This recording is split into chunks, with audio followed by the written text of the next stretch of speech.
of the Jefferson Street Baptist Church in Nashville, Tennessee. And of course, Reverend Thomas, let me welcome you to the show this morning. Oh, thank you. And to tell you how delighted we are to have you. I think some of our audience might remember Reverend Thomas, I guess back in 1985, 86. We had an opportunity to talk to you on one of these shows, and you gave us a lot of information. And that's what we want to do today. We call this a profile because we think that you've been here, you've served some 39 years. Yes. And it's just about time for somebody to inquire of you as to how all of this started and what eventually led you to where you are today. And let's talk about your background, your education, some of your experiences that eventually got you involved in some of the things that you're involved in. Well, I was born in Orange, Texas, 1940, and later moved to Beaumont, Texas. And I graduated from high school in Texas. And in 1964, I came to Nashville, go to American Baptist College, got into the movement, and I've been running ever since. Yes. And so you've been really involved in it ever since. And you've been real concerned, Reverend Thomas, in reference to the least of these. You've really had a career in Nashville, Tennessee. How did that become? Well, I've had good people around me. Dr. Kelly Smith, Dogan Williams, Andrew White. Those people nurtured me, and I've always been grateful to God for those lives. And so and what made you decide to, when you established Jefferson Street Baptist Church? How did that? I was called to Jefferson Street. Not establish. Yeah, when you became involved in Jefferson Street. I was called to Jefferson Street in 1971. Okay. They were without a pastor, and they wanted somebody that couldn't preach well, so they called me.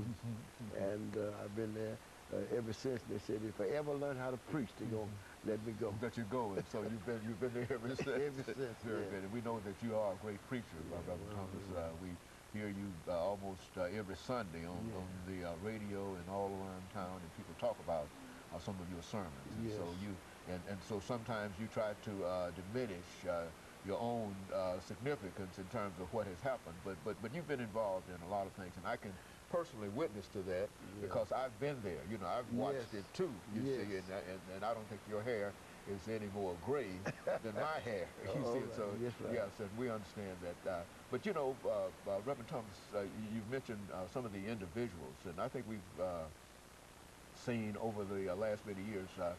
Individuals like Reverend Kelly Miller Smith and Dogan Williams, who passed quite recently, and Andrew White. Why don't you make some statements in reference to how you saw and how you met Reverend Kelly Miller Smith? Well, Kelly Miller Smith, I looked at Dr. Kelly Miller Smith as one of the prince of preachers in Tennessee at that time. I don't think we had a better preacher than Kelly Miller Smith, who could mix and mingle with the high and the low. When Jimmy Carter was elected president, he sent for Jesse Jackson. And Jesse Jackson said to President Carter then, I can't come unless Kelly Miller Smith come with me. He said, because Kelly will interpret to you what I want to say. That's the kind of preacher Dr. Kelly Miller Smith was.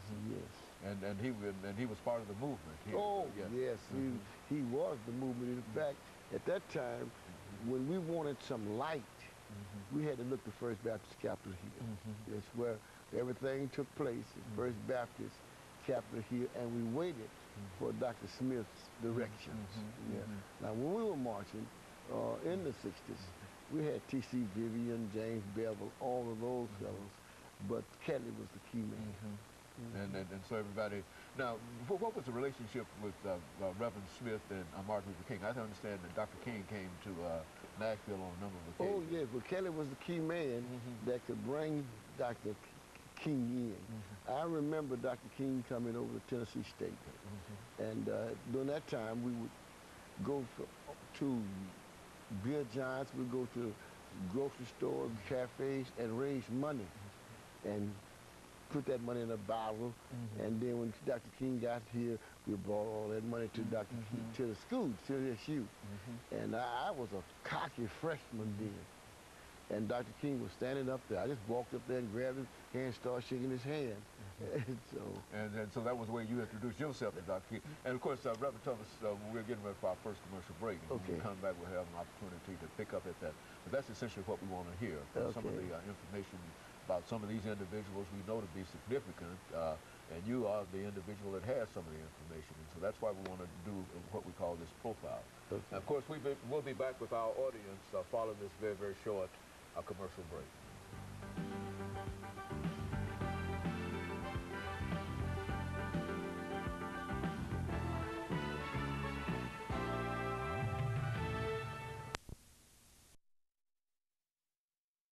The guest is